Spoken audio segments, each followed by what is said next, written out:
Hi, welcome to Voices. I'm your host, Keith Major. The Seventh-day Adventist Church, for the 60th time in its 152-year history, will be meeting in San Antonio, Texas, this July 2015. It is expected that more than 70,000 people from over 170 countries around the world will visit there. However, delegates from those people will number just over 2,500 persons. And this pales in comparison, or this grows in comparison from many years ago, the first General Conference session, which only had 20 delegates. My guest today is Pastor Peter Kerr, the Executive Secretary of the Atlantic Caribbean Union Mission. He's here to tell us all about the General Conference. Pastor Kerr, welcome to the program. Thank you, Brother Keith. It's a pleasure being with you again. Sir, tell me something. Yes. As I was reading up on this, they talked about the fellowship and the preaching, and they said, but the main reason for the General Conference session is to discuss the business of the church. Indeed. Is the church a business? Well, it might not be a business for us, but it's God's business. Okay. It is God's body, and God is serious about it.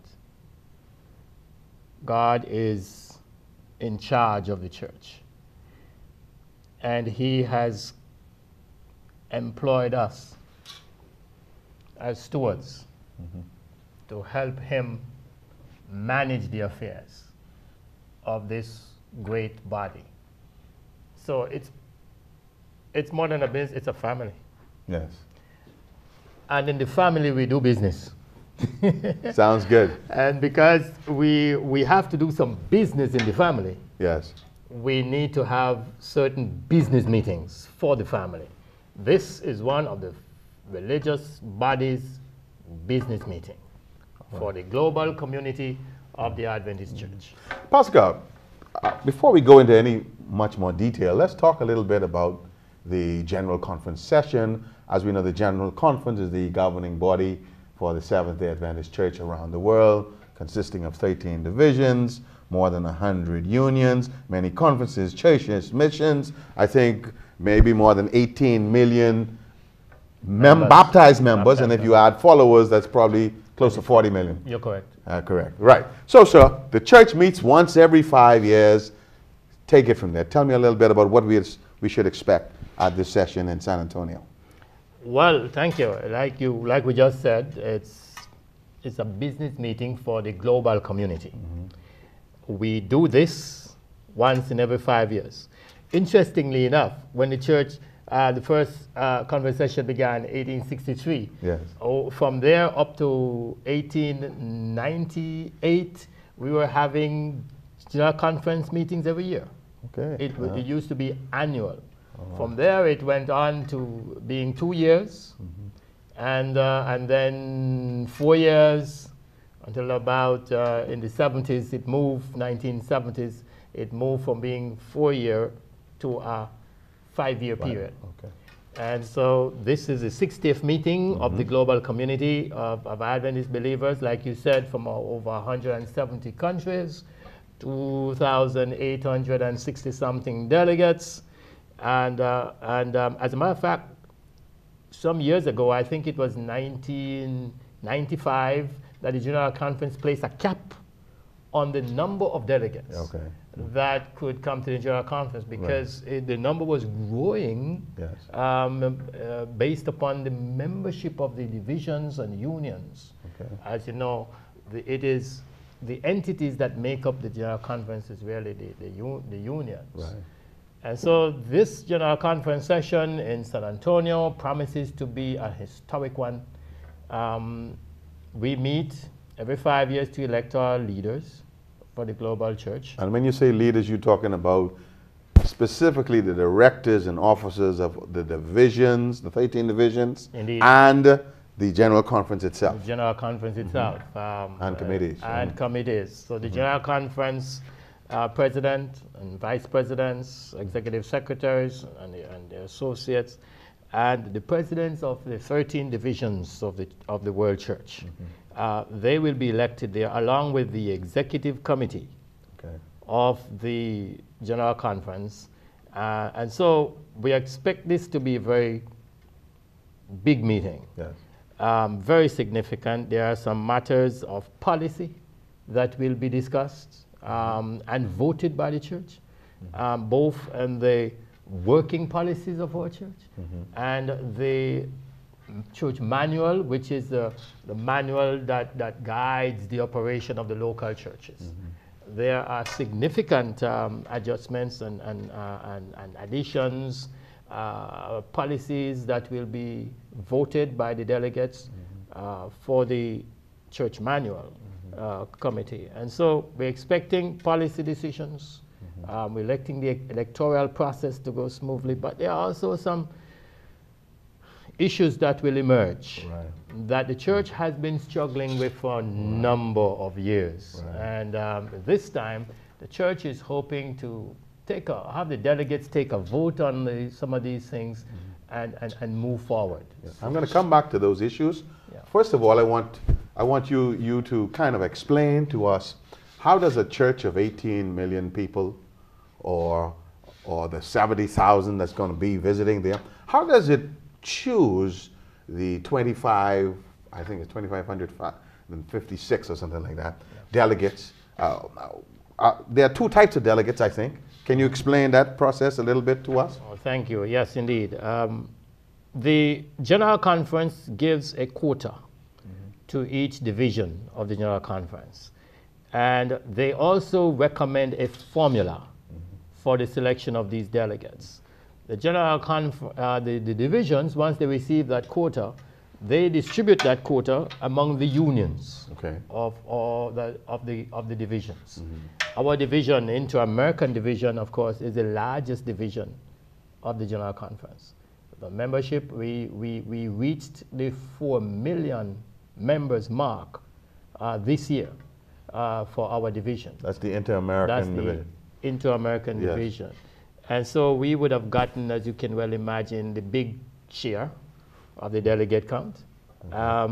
Once we have received, the division receives the quota, they distribute it to the unions. And so in the case of our union, we were asked to provide 14 delegates and guests.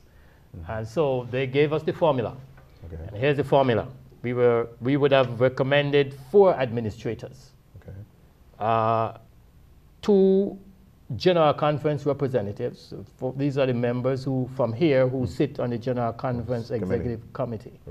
And then we would be asked to name 3 laypersons and 2 frontline pastors. And they named for us the delegate at large. They named for us? They named for us. Okay. I need to state, though, that for union conferences, it's a little different. They have more autonomy.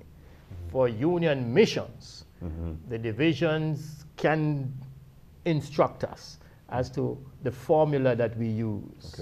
And so in the case of the mission, the division actually stipulated that the treasurer be the delegate at large. And they asked us for 2 frontline workers. And those, who might they be? We have 1 pastor from the north, and we have 1 teacher from Cayman who make up the 2 frontline workers. And then we are asked to name 3 lay people, and they also instructed us how to select these persons. One is to be a male, another is to be a female, and the other is to be a youth. And so then we were asked to name the administrators, and so we named the presidents. So all the presidents will be administrators. Then we have the frontline workers, and then we have the lay people, we have the youth. Then we were given position for 2 guests. And afterwards we saw the need and asked whether there could be an additional guest, and sure enough, we received an additional guest until our number of representatives have grown from 14 to 16. Okay. And I need also to mention that we will also have an additional delegate from here in the person of Brother Waylon Johnson. Right. You will recall Waylon won the Bible boom for the Inter-American division. So as a result of him being the division champion, he has been named as a delegate, regular delegate. And he's a young man. Young man that makes He's one of the 16% who is under the age of 50. Oh, he's one of our finest and best. Yes, great. A powerful man. Beautiful. Pastor Carr, we're moving quickly because of limited time our producers have given us. Yeah. And so what are some of the issues, the main issues that the church will be dealing with without going into detail, because on the woman's ordination issue we could talk all day, but just what are some of the issues the church will be dealing with? Yeah, I think that the main one that now faces the church is the matter of women's ordination. This has been on the table for a number of years. We have had certain divisions requesting that the church allow them, as they see fit, to proceed to ordain women to the gospel ministry. The church was not quite ready to take that position earlier. And so when we met 5 years ago, the church voted to send it to the Autumn Council to be studied, and the Autumn Council decided to appoint a committee that would give study to it. And so with the Executive Committee of the General Conference having studied and appointed a Theology of Ordination study committee, they went through the details of it, and now not too long ago brought a report to the General Conference Executive Committee, which will now be forwarded to the delegates at the session. To take a vote on. The delegates will be requested to take a vote, which will be a simple question for the delegates. Having studied the matter of theology of ordination, is it okay? Will you, for the General Conference to allow divisions in situations where they feel it convenient, or where it is okay with them to proceed and authorize the ordination of women to the ministry? The answer should be a yes or a no. Yes. Pastor Carr, we have to take a break. Yeah. We have to take a break here now. When we come back, I'll ask you about one of our preachers from our unions who will be speaking at one of the devotionals during that week. I'll ask you to tell us who that is, and then we'll talk a bit about our union that is 5 years old. Great. And take it from there. Okay. This is my guest, Pastor Peter Kerr, the Executive Secretary of the Atlantic Caribbean Union, and I'm your host, Keith Major. We'll be right back. We are people, and we love to get connected. We connect as families because of birth. We connect as friends because we click. And we connect as communities because we care. Seventh-day Adventists are people who connect in communities called congregations, which in turn connect to form conferences, who connect together to form unions, divisions, and the General Conference. Why do we connect? It starts with a connection to the Creator, who invites us on a spiritual journey. When we journey together, we can help each other along the way. This journey is a journey of a lifetime, and as we learn and grow, life becomes filled with meaning and purpose. Our greatest joy is in helping others along the way. Wherever you are on your journey, we believe that we have something to offer that can make your life more whole. So the next time you see a Seventh-day Adventist, remember, you're not looking at someone who stands alone. They are connected to a world church that has 18 million members, gathered in 13 divisions, comprised of 122 unions, informed by 600 conferences, serving in 140,000 congregations in 208 countries, who worship in 924 languages, and they all want to connect with you.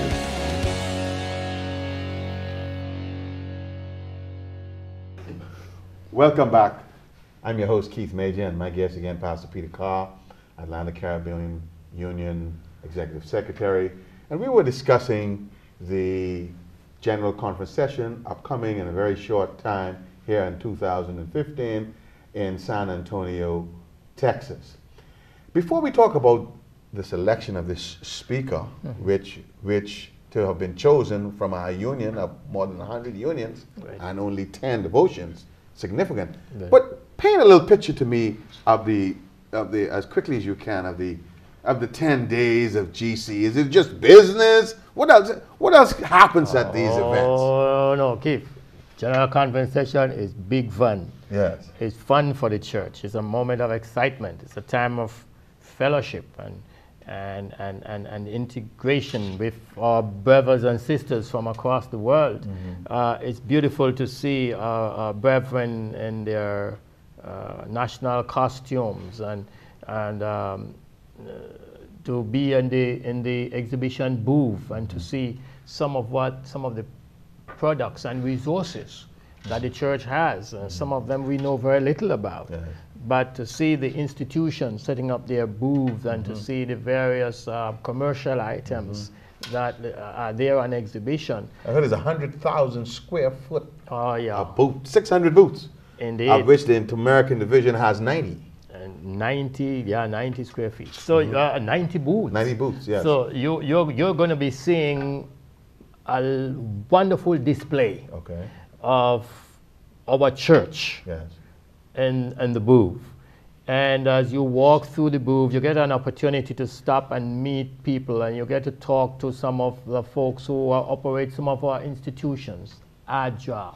You get to meet ASI, Adventist Business Association, Adventist Development and Relief Agency, our health institutions, our hospitals, our universities, our schools, and from the various divisions. You also get an opportunity of understanding some of the challenges that face our people in different parts of the world. That's the beauty of the church, and you get a sense of the commitment that goes into building this organization, and you see how our people fellowship and share in whatever they have. It's also wonderful to sit on the floor of the session and listen to the debates and get a perspective of our people from different parts of the world. To hear the folks who come from the Arabic nations and the people from the Asian continent and the Europeans and the Australians and the Americans and the West Indians. And to see the reports, Brother Keith, one of the most exciting thing about session is to see the reports that are presented by the divisions of the world. And the reports are presented in real beautiful color. In fact, there is a parade of the nations that make up the division.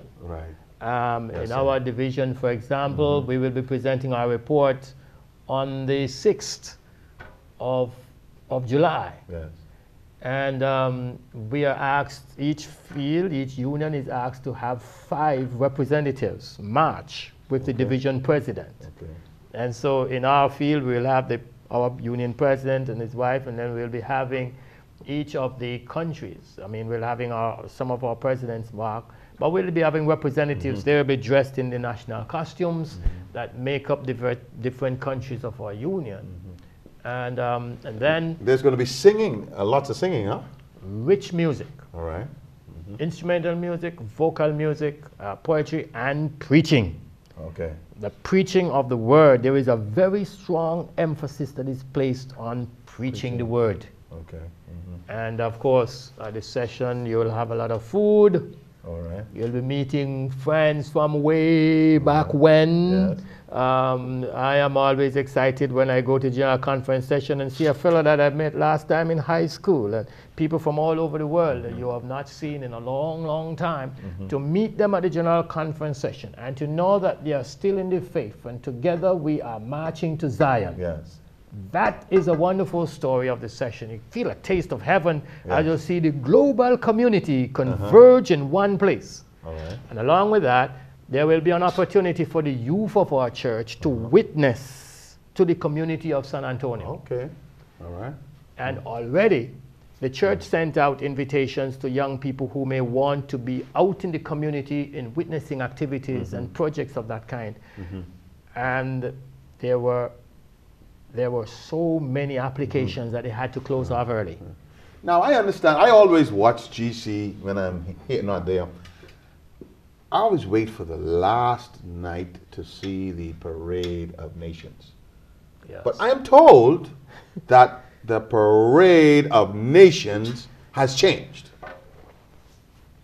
Instead of the Parade of Nations, I'm hearing it's going to be about missions. They're going to de-emphasize the ethnicity of each country and talk about mission. Tell me why, tell me what, tell me how. Okay, well, thank you. The only thing that is going to be changing is the name and title that we give it and the emphasis we place this time on mission. But the colorful parade will still be there. Okay. The marching with the flag of your country and the banner of your field in the country, and your members marching in their national costumes. You will still have that element of it. But the emphasis will not be so much now on the ethnicity and the culture of our people, but it will be on how the church is embracing the mission of the church. Okay. And how much emphasis we place on this. The fact is, the Lord is coming, as you will realize the theme of the general conference session. Arise, shine, Jesus is coming. Okay. That is what our church is all about. And what is the theme song, sir? Oh, well, We have this hope, I'm told. Look, we never change. Yes. We never change our theme song because this is the hope of the church. Yes. And somehow the Adventist community have embraced that song and made it the Adventist anthem. Oh, yes. We have this hope. And for our division, we have been emphasizing also the greatness of our God. Okay. How great God is and what he has done for our division and for what he's doing for the world. So General Conference is a time when you get a little foretaste of heaven, when the saints meet in one place and singing the songs of Zion, the Hallelujah chorus, and greeting and meeting and fellowshipping with one another, and focusing on the same message and mission of our church. Now, Pastor Kerr, there are devotion sessions at GC. There are 10 preachers that can do this, 10 sessions. We have over 100 unions from around the world. Our little, new, small union, one of those speakers was chosen from here. Yes. Who was that speaker? And tell us a little bit about what he's going to talk about. Oh yes, our speaker is one of the brightest stars in our union, of course. Pastor Cheyenne O'Connor, president of the Cayman Islands Conference, been chosen to be one of our speakers. Cheyenne has shone brightly in evangelism all across this union, and in recent times has gone beyond the union. He's conducted evangelist meetings in Mexico last time and did a terrific job across there also. And so on the 6th of July, 8 o'clock a.m. Yes. Devotion, we are asking all our delegates and all our members from our union who will be in San Antonio not to miss that moment. Right. This is the moment, this is the hour when Akum will shine with our preacher and our evangelist, Pastor Cheyenne O'Connor. He's going to be laying strong emphasis on revival and the preparation for the latter days and preparation for the kingdom of Christ. Yes. And so... Yes, his topic is faithful end time living, preparation for his return. Yeah. Faithful end time living. Faithful end time living. In a world like this. In a world like this. He's going to give us the formula. That's right. And you got to know that when you have a speaker present a message at the general conference session, that message goes into the archives of our church. And you will be able to pull that up anytime you wish in years to come. So this is going to be cherished, well cherished, and we are praying and we're asking the membership of our church to pray for our preacher. Pray for Pastor Cheyenne O'Connor as he prepares to deliver the word to the thousands who will gather there on the 6th of July for devotions in that Superdome. We talked earlier about women's ordination and the church manual. Are there any other significant business issues that the church will be dealing with during this session? The church meets to receive reports from the different officers of the church. The statistical reports is one of the interesting things that we will be focusing on, because church members want to see the progress that is being made. Especially we spoke some years ago about the 1040 window, sections of the world that are yet to be reached, where many countries without Adventist presence. And we want to see how the work of the Lord is advancing and progressing across the world. We want to see how the church membership audit process has been going, because there's a global emphasis on auditing the membership of the church.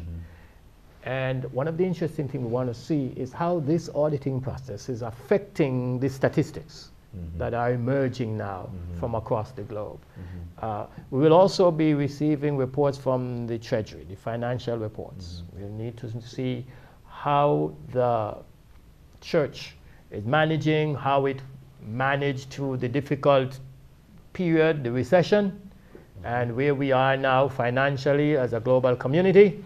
And so we are expecting to have some interesting reports presented from the other officers and the departmental directors of the church. And so, yes. And my producers have signaled to me that we have 2 more minutes to end this segment. And but I just want you in those final 2 minutes to give me that theme again for the general conference with that same exuberance and tell me, why does it excite you so much, sir? Arise, shine. Jesus is coming. Yes. This is what the church is all about. All right. We are here because we believe in the second coming of Jesus. We are Seventh-day Adventists. It has to be a part of us. It has to help us to recapture the focus and the mission of the church and never be distracted by the key.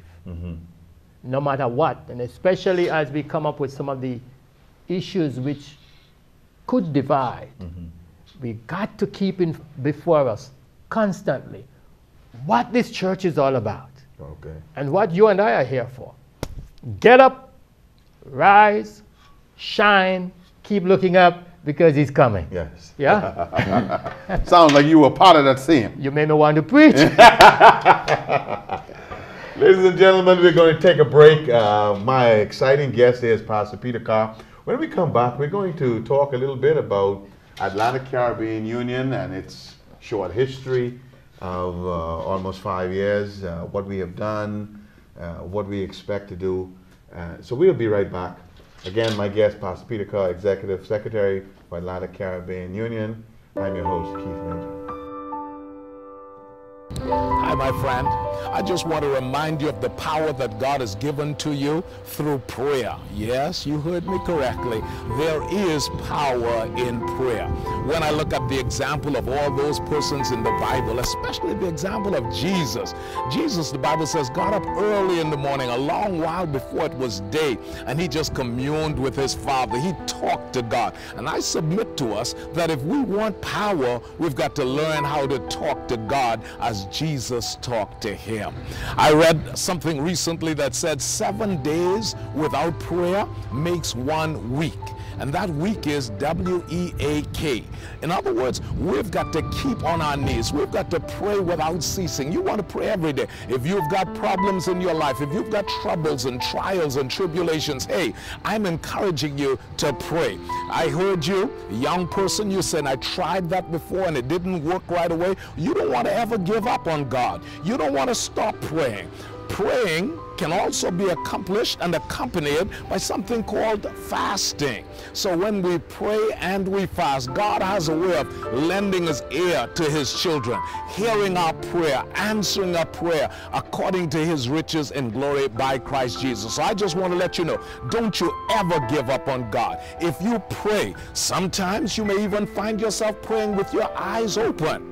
That's how we pray more than ever before. When you're walking on the streets, when you're driving, you're talking to God. And what a wonderful experience it is. God wants to hear you. He wants to know that you are trying to get a breakthrough from him. And if you pray, he will turn the glory on. He will open the windows of heaven. He will pour you out a blessing that you will not have room enough to receive. Here's what one of my favorite authors, Ellen G. White, says. She says that higher than the highest human thought can reach is God's ideal for his children. She says godliness and godlikeness is the goal to be reached. How do we get that? As we are in tune and in touch with God. We need to come apart and just rest and pray and commune and talk with him, because believe you me, quiet time is a time to be valued and appreciated, and that's what prayer time is. It's not the amount of motion in the ocean, so to speak, but it's whether we can hear that still small voice from God. I challenge you as you go today, forget the troubles sometimes, the stresses. You know, we do stress too much. Forget some of that and just come aside and say, God, I need to hear from you. We need a word from you. Try prayer, because prayer works. I've had my own experiences with it. I've seen so many other experiences in the Bible. One of those that challenges me is the experience of Hezekiah, who prayed to God. God heard his prayer and answered him and allowed his life to be lengthened by 15 years, made the sun to go back in the sky for 10 degrees, and God showed Hezekiah that there was nothing too hard for him. God wants to show you the same thing. Fall on your knees, close your eyes, block out everything else. Talk to your God, and the God of heaven will come so near to you. He'll be a companion to you. He will talk to you as if though you were talking to your friend right next to you. That God will hear, he'll answer your prayer, and he'll say, well done, thou good and faithful servant. Please, prayer works.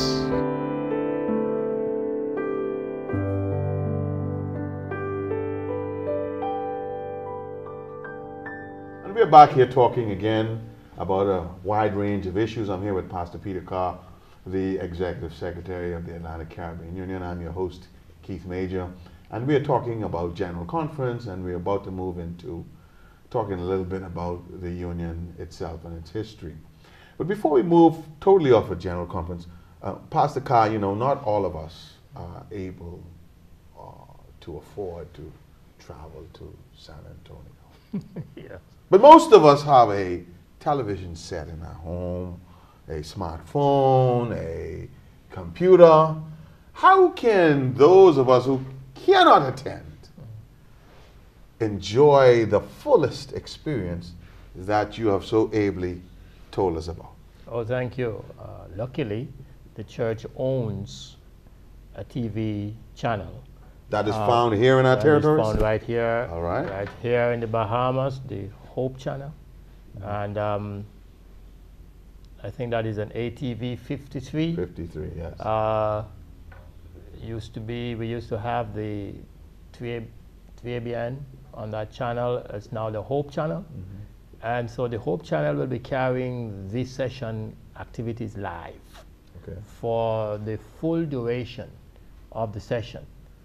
We will be able to pick up Pastor O'Connor's presentation? You will be able to pick up Pastor O'Connor's presentation in that morning.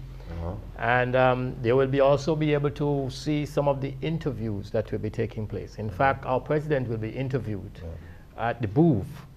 And at every booth, the president of the union will be interviewed, and the interview will be played for others to see. You'll be seeing a number of interviews throughout the day. And there will be some of the interviews will just be on the spot. Someone will come to the crowd and pick you out and just ask you a few questions. Or how are you enjoying the session? What does it mean to you? There will be a room for prayer, and we're encouraged to go to the prayer room also. So apart from the Hope channel, there is also, you can access the program online, gcsession.org. Yes. You can find the program right there. Right. And also my smartphone, there's an app, isn't it? Oh, there's a GC app. There's a GC app. Okay. And you can access the activities, the agenda. You can navigate the agenda, the discussions. You can select your speakers. You can interact with friends. You could find places. You could find shopping centers, mall, eating places in town. You could have from your smartphone. From your smartphone. But Pastor Carr, there are also some security concerns, some advice you want to give to those traveling. Indeed. We need to mention here that the session has its own emergency number that will be in operation for those inside the dome and in the exhibition booths. 911 will not work for any emergency once you are inside the session. And we would advise our brethren, as soon as they get in, to access the number and take a special note of that. One of the important things for families to remember is that with a crowd of that size, it's important that every family designate an assigned area for meeting in the event of an emergency. So if you get dispersed, an emergency happens and you take that exit and your wife takes that exit and your daughter heads to the other exit, you need to know that there is a place you would meet. Head for that place, that very spot, in order to find your loved ones. And listen to announcements. The other instruction we are given is do not wear your badge to go downtown. Say that again, sir. The security concern is that you wear your badge as a delegate, your delegate badge, showing what part of the world you're from, and there you are identified as a stranger in town. You don't know the place too well, and so you can be targeted. So they're advising carefully conceal your identity going downtown, and be careful about it, and pray for the safety of everyone attending the session. That is very, very important. But the other thing is that must listen. When you're visiting these places, listen to announcements over the intercom system. Listen to alert signals and follow instructions, because we are living through some difficult times. And whenever large crowds of this nature is meeting, there is a serious security concern. And so we need to ask all delegates to be mindful of that. So God and his people have planned the meeting, and the devil and his people have planned to play with the meeting. That's right. So your advice is good for that. Indeed. Pascal, let's move on to the Atlantic Caribbean Union, which became a reality during this last, what we would call quinquennium, last 5 years, in which 3 territories, the Bahamas, Turks and Caicos Islands, and the Cayman Islands, which are all very hard dollar places, were given their freedom, so to speak, from their mother the Jamaica Union. Yeah. It's been 5 years. Yes. Tell us a little bit first about some of the things that have happened during those 5 years. Well, Keith, we have to thank God. Many things happened. Number one, we have to thank God for the leadership that has been given to this union by Dr. Leonard Johnson. I think that you will agree with me that every babe needs special care and attention in order to grow and be strong and healthy. And we are proud, extremely proud, of the strong, solid, spiritual, decisive leadership that Dr. Johnson has given to this union, and is constantly looking out for the welfare of our union and for the growth of all our fields and the spiritual growth of all our members. You will recall that just after we got started, we were blessed with the presence of the division executive committee. Everybody wanted to know where this new union was and how it was doing. And so the entire executive committee of the Inter-American Division came here in our first year to celebrate with us. And the Inter-American Division. Inter-American Division. Yes. 24 unions of our division showed up here. And we were blessed with their presence for the opening of our new headquarters. Before we get to the headquarters, let's go back to that division meeting. Yeah. I was afforded the opportunity to be there. Indeed. As an observer and playing the piano, and I recall two things. Yes. One, the diversity of language. In my own country, we were out-dominated. Most of the unions were Spanish. One or two of them were French. And then we had English. I had to use translation earphones in my own country with this union. The broadness and beauty of diversity. The second thing I noticed with those meetings was the amount of prayer that happened within the meetings. They were praying all the time.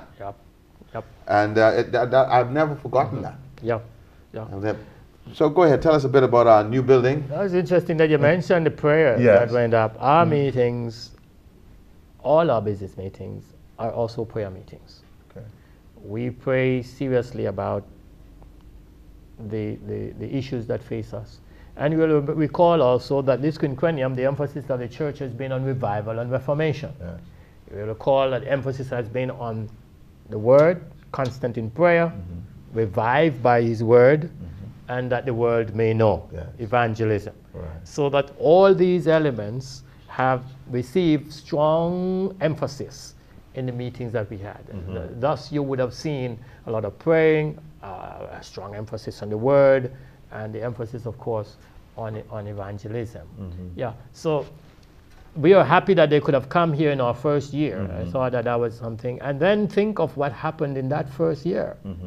Within a few months, this small field was able to acquire land and construct. Our administrative offices is here right on Gladstone Road. And we were so happy to have had all of these dignitaries from across the division sharing that moment here with us. We also had one of the vice presidents of the General Conference here with us for that occasion. So we're really as well as political leaders, the Prime Minister, leaders of the opposition. One of whom had they gave us this property at a really, really cut rate price. Indeed, our church has been blessed. We've always been blessed. And we thank God for governments that respect the church and do big favors for the church. And so as a church, we must constantly pray for the leaders of our land. And pray for our nation, the youth of our land. And respect the issues that we see. We should never consider anyone to be a small matter. Everything is significant. And we must place the emphasis where it belongs. The union had a prayer initiative called Push, which I am told that you are the author of. Yep. Tell us about that. Push has been going well. We began because And of what does PUSH stand for? The Pray. acronym PUSH. pray. Pray, pray, pray, pray until something happens. Wrestle with God. Never let him go until he blesses you. Believe, trust him, and keep on praying. Amazing things happen when God's people pray. We have seen, and we are still hearing, of wonderful miracle stories that are coming from Turks and Caicos, Cayman Islands, and right here in the Bahamas. As God's people pray, God stands up strong to deliver and mighty to save. And we have been blessed by the prayer sessions. And so ACUM is a praying union. Our president works hard with us in getting the PUSH initiative going. And we started off by praying for all the fields of our union and all the churches across the union. And then we moved to praying for families and different issues and situations. And this, in fact, this week, the PUSH initiative is on this praying for the sick among us. And so we want to always encourage our people to pray along with us because God does hear and answer prayers. Pastor Kerr, again, we have to take a break.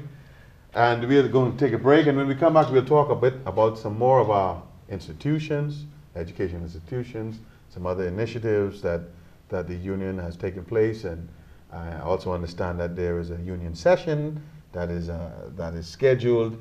And hopefully we have a few minutes because I want to really have a little spiritual side with you on this prayer thing. Why can't I just pray to God once and say, bless me for the month?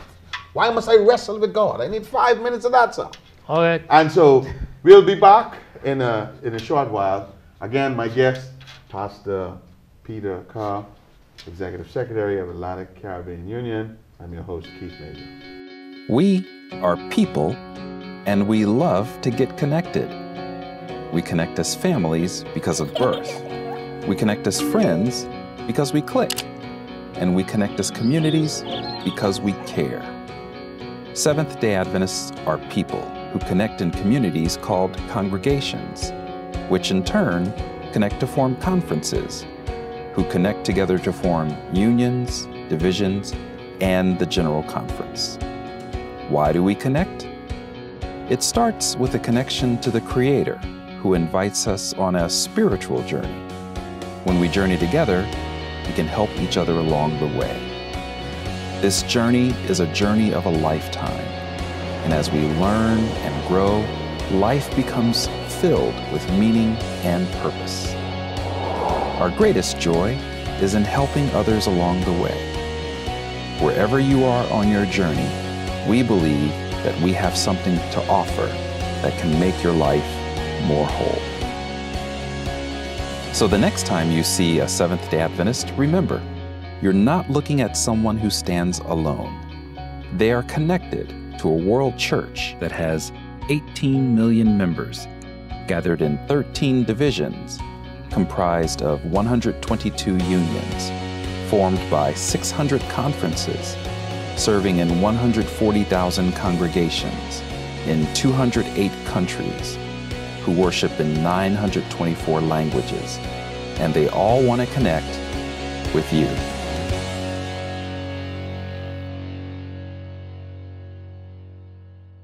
We're back for the final segment of this pre-General Conference interview with Executive Secretary of Atlantic Caribbean Union, Pastor Peter Kerr. Pastor Kerr, I'm really enjoying this conversation. Time is just moving so quickly. Indeed. And you've done such a lot, so we're just going to have to staccato some of the things we've done and talk about it at some other time. What are some of the other things you've done? Lots of initiatives have happened in this union, inclusive of what you mentioned, the building itself, the headquarters itself. What are some of the other things that have happened in the past years? Yeah, I think we have to thank God for the emphasis that we have had on leadership training by the General Conference, the Division, and our union. Leadership director here is Dr. Johnson, and he is, along with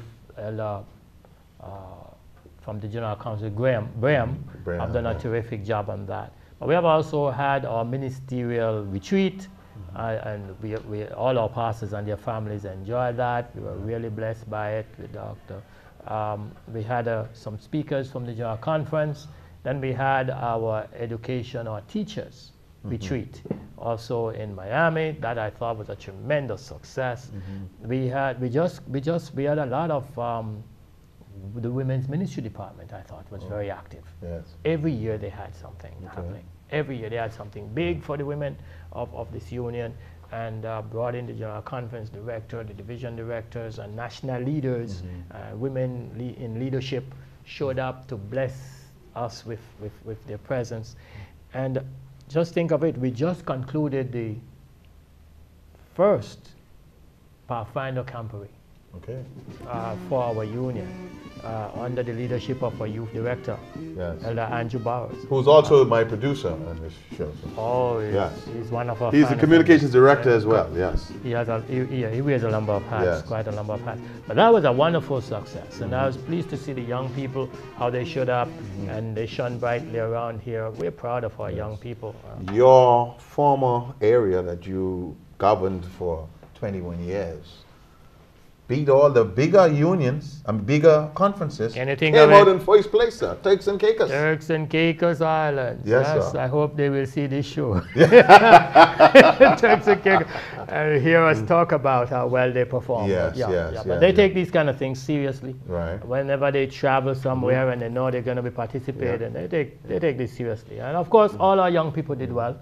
I was pleased with the performances. Didn't we have an initiative in publishing the Great Controversy, the Book of the Year. Yes. This is one of the success stories of our union. The Book of the Year is always a big thing. The Great Controversy was distributed in every nook and cranny of our union. And then we had just last year, Beyond Imagination, another good book and a missionary book. And this year, the health book.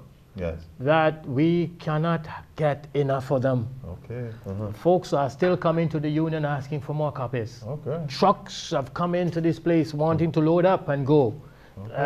Everybody who gets a copy of that book wants another one. Okay. And I was pleased to have seen that our members took these books into the community. I hope that we are reading so that we can share. Yes. And we'd like to see the day come when all the members and all the workers, all of us as Adventists, can go into the communities distributing the literature that makes us the kind of people we are. Beautiful. I want to move away just for a second. I'm just remembering something that I want us to touch on. Some would call her the matriarch of the church, prolific writer who wrote over 100,000 pages.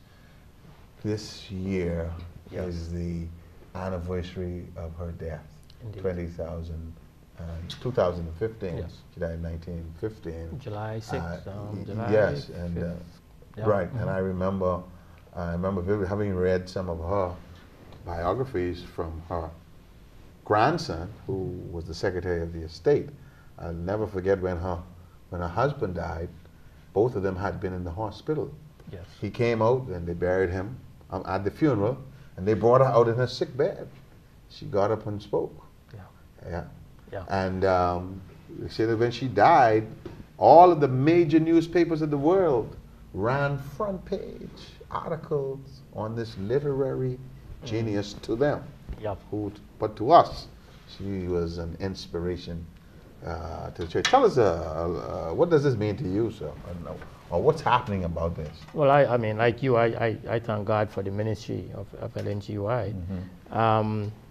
The General Conference is aware that this is a significant year, and the LNGY, the state, is placing very strong emphasis on this so that the church will remember her contribution to the church, the life of the church over the years she lived. And so every evening at the General Conference session, after supper, the first session, the first 1 hour session, will be a focus on the spirit of prophecy and Ellen G. White. The Ellen G. White Estate Director will be in charge of that first hour. Okay. And we're encouraging everybody to be there to enjoy that. Yes. After supper is really the big time at the session. I see. Yeah, because that's the reporting time. That's Right. real, that's preaching, that's inspiration, that's music, real rich. So the crowd gathers. Yes. The crowd really gathers after supper in that dome. They come in. Well, it's great to know that that is being done. She was a prolific writer on health. Indeed. And a lot of the functions of the church. And of course, universities. Our education system. Ellen G. White, we are who we are because of her ministry. Yes. The visions that God gave to her for the guidance and instruction of the church. Yes. The church needed her to pilot us through some very difficult times. Yes. And to see us grow and develop and she led out in organization. So the structure and organization of the church came out of the visions that she received. And our school, our education system, our health system, the messages that she brought were so strange to the scientists and doctors of the time and educated people of her time. But yet now she is proven to be so current and so relevant. Yes. To our time. I remember when she first talked about the dangers of smoking. That's right. Nobody realized it was there. Nobody and then when she said some certain diseases were caused by a virus long before, but they've all come around, and so it's certainly great to see this focus. The focus is on it. And so in October, we will celebrate the Spirit of Prophecy Day. Okay. And we are looking forward to all our churches being a part of that celebration. Yes. Pastor Kerr, the Atlantic Caribbean Union will be holding its session. When will that happen, and what will happen at that? Oh yes, December 6th and 7th of this year. We will be conducting our first quinquennial session here in Nassau. We should have roughly 70 delegates from across the territory representing our union and those who would have been coming in from the Inter-American Division. So in a little while, we should be sending communication out to our field to advise of this and begin the preparation in earnest. And of course, we want the people to pray. Huh? We want the people to pray. Pray hard. Of course, the officers of the union are elected by the division. Yes. But the union session will take care of electing departmental directors and associates, electing the executive committee, and electing the officers of the mission. And so we are looking forward to Christ-filled and deeply spiritual and enriching moment. We don't just want it to be business. We want it to be like GC, rich with fellowship and inspiration and fun and excitement and anticipation. That's two parties in 1 year, sir. Wow. So, Pastor Kerr, as we move to the final few minutes that they told me, let's talk a little bit about prayer. You seem to be a strong advocate of prayer, and you said we should wrestle with God, and you believe in the power of prayer. And there are those that wonder, well, why can't I just ask God? Why can't I just package a prayer? Why can't I say, Lord, bless me for the next month. I'll come back and talk to you. Why can't we do that? Why do we have to wrestle with God? Why is prayer so important? Why? Prayer is important because of who we are and where we are and what we are up against. Every member needs to know, if you don't pray, you will die. As Ellen G. White reminds us, prayer is the breath of the soul. You can't breathe. You can't live without breathing. And so prayer, for you to survive spiritually, you need to pray. We got to take Jesus as our example in praying. I mean, if he needed to pray so hard, all night in prayer with his Father, 40 days in fasting and prayer before he took on his ministry. 40 days. He realized what was at stake. Jesus realized what was at stake. And he realized he could not embark on his mission without the full assurance of heaven's backing and heaven's support and the benefits of prayer. So he wrestled with the Father, and then he faced the big test in the wilderness of temptation. Everyone will face our wilderness of temptation every day, every moment of the day.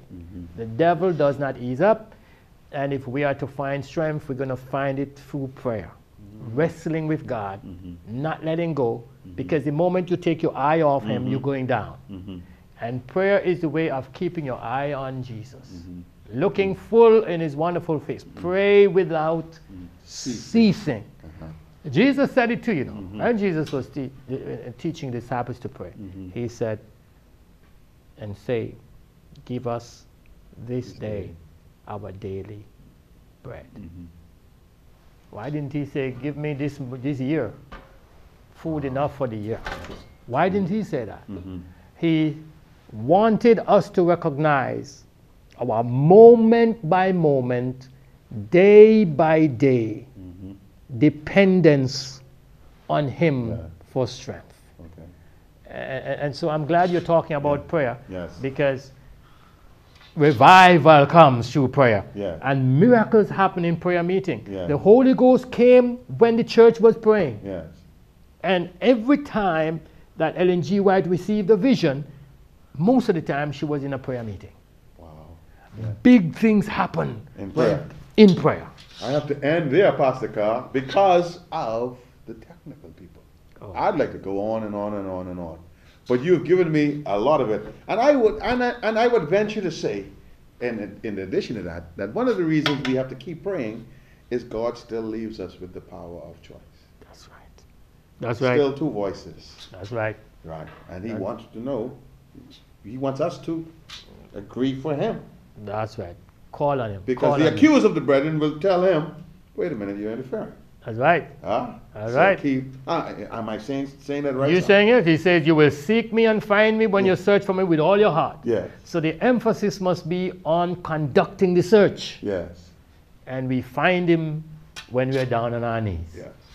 We'll finish that. We'll end this by saying, now you understand why you must push, why you must pray. My guest again, the exciting, vivacious, exhilarating Pastor Peter Kerr, Executive Secretary. It's been good having you there with us here this afternoon. Pastor Kerr, Executive Secretary of the Atlantic Caribbean Union. Thank you. I enjoyed every moment of it. And there you have it, ladies and gentlemen. Push, push, push, pray until something happens. Amen. May God bless you. Until next time.